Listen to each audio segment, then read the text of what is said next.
It's the Real News Network. I'm Sharmini Perez coming to you from Baltimore. Labor and student-led protests continue in Paris in opposition to labor conditions that are being rolled back in a bill that is forcing France to conform to EU demands. The bill is being voted on Tuesday. There have been dozens of protests in France since March, inciting discussions against neoliberal economics.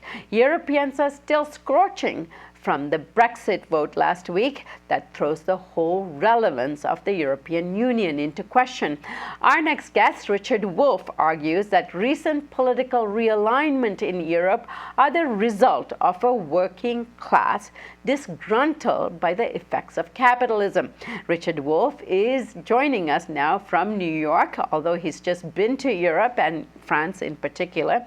Richard is a professor of economics emeritus at the University of Massachusetts Amherst and currently a visiting professor of the graduate program in international affairs at the New School University in New York.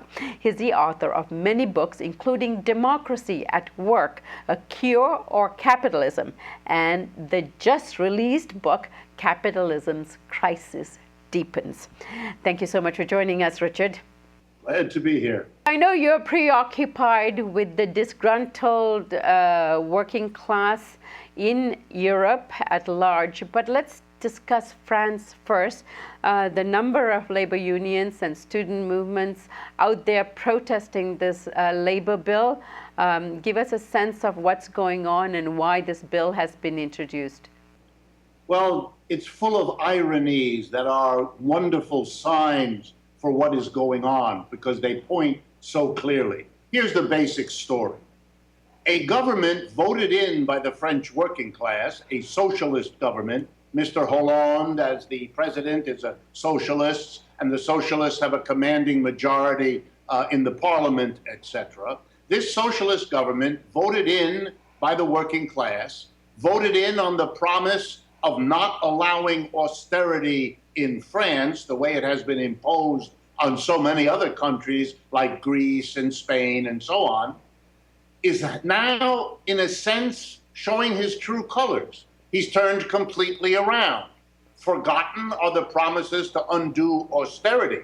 And what's worse, he's pushed through a labor reform law, which basically does everything that the employers in France could have dreamed for a president to do. It allows employers to fire workers more easily than they could before. It allows employers to command overtime. It allows less to be paid to workers. It is, in short, a bill that is so lopsided and so one-sided in its effects that first students and now the CGT, the most important trade union federation in France, have basically declared war on the government and on this law. And every day there are clashes in Paris, mostly now between the CGT, the unions on the one hand, and the government. But the newspapers are filled with spectacles of helmeted police being sent by a socialist government to beat the very people that put that government into office.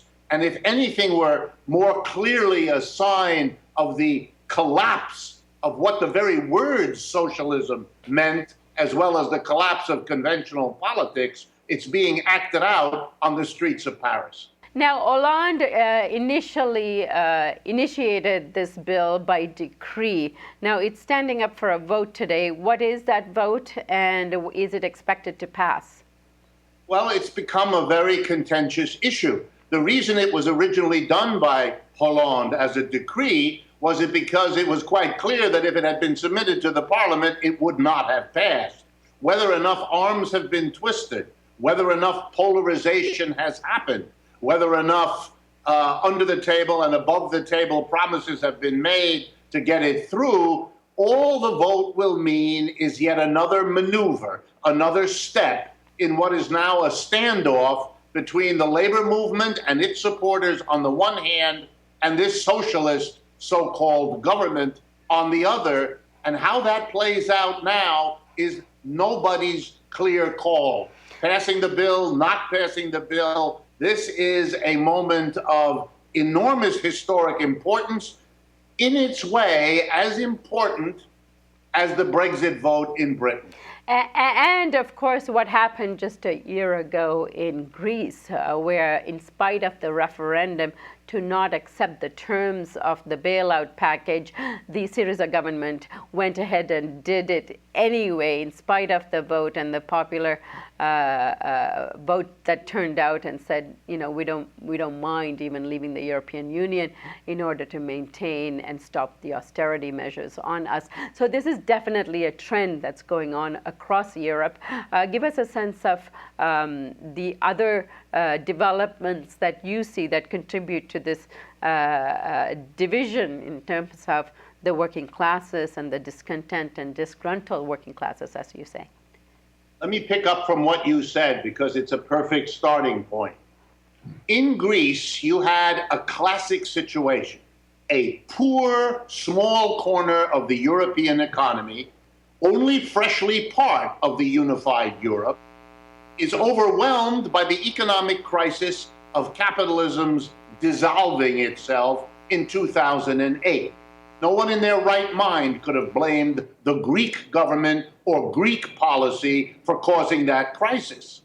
However, in the years since 2008, the European rich countries, led by Germany, have beaten into submission the Greek people, making them pay through austerity programs, cut wages, cut government services, all of that, pay a heavy, heavy price for an economic crisis they didn't cause, and an economic crisis that had already hurt them in the private sector, but now they were going to be savaged by the Europeans in the follow-up as they tried to cope with this crisis.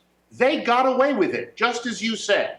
Even when the Greek people clearly voted by a majority not to go down the road of austerity, it was forced on them by the French, the Germans, and by their complicity, the British as well. Well, that emboldened the old elites that run Europe to believe that they could do pretty much what they want. Fix their broken capitalism on the backs of the mass of people with cut government services, cut government employment, all of the austerity programs, properly so called, without worrying about the consequences. And that has proved to be a fatal mistake. You may have been able to run over the Greeks, but nobody missed the message. Not the Greeks, and not the French, and not the British. They could see what was being done, and they began, through their suffering since 2008 and watching this process unfold, they began to recognize that this was a capitalism, in the West at least, that was bringing them bad news. It wasn't delivering the goods. It was delivering lower wages, less secure jobs, fewer benefits, and less government help. And this is really what is going on. In the case of Britain, it's perfectly clear that the mass of people wanted to send a message to the old, established, austerity-committed government of David Cameron that they don't want him, they don't want what he does, they don't believe in any of this, they believe that the leadership of the European Union, what is crushing Greece, etc., is not something they want to be part of. They feel victimized by all of that, and the Brexit vote gave them a chance to say, no, we don't want it. Sure, there were racist elements and anti-immigration elements. That's part of the British political scene. It, of course, is going to play its role, seeking its objectives as part of this. But the bigger story is what's happening to the working class as it begins to enter into a real historical fight. That's why the unions in France have been able to mobilize very strong popular support for their anti-government demand that workers' lives not be damaged more than they already have. And finally, here we are in the United States, where again the same scenario, in my judgment, is being played out. The old establishments that ran the Republican Party and that ran the Democratic Party for decades find itself surprised, amazed, just like Mr. Cameron in England, by what's unfolding. Mr. Trump, considered by the old establishment to be a clown, is now the presumptive leader. And on the other side, Mr. Sanders, who was expected to be a marginal 2-3%er, is turning out to be a massively popular leader despite calling himself a socialist. You're seeing everywhere that the traditional old capitalist maintaining center-left, center-right is dissolving. And the polarization is the new issue on the horizon. It is surprising the old elites, but that's really only a sign of how out of touch those governing elites have become as they become not only richer than everybody else, but have become basically spokespersons for those who've done real well in the last 70 years. But those are not more than 5 or 10% of the people, and everybody else is now looking in new directions for new solutions. Richard Wolff, such a pleasure to have you on The Real News, and we look forward to ongoing analysis from you. My pleasure, and be glad to do it. And thank you for joining us on The Real News Network.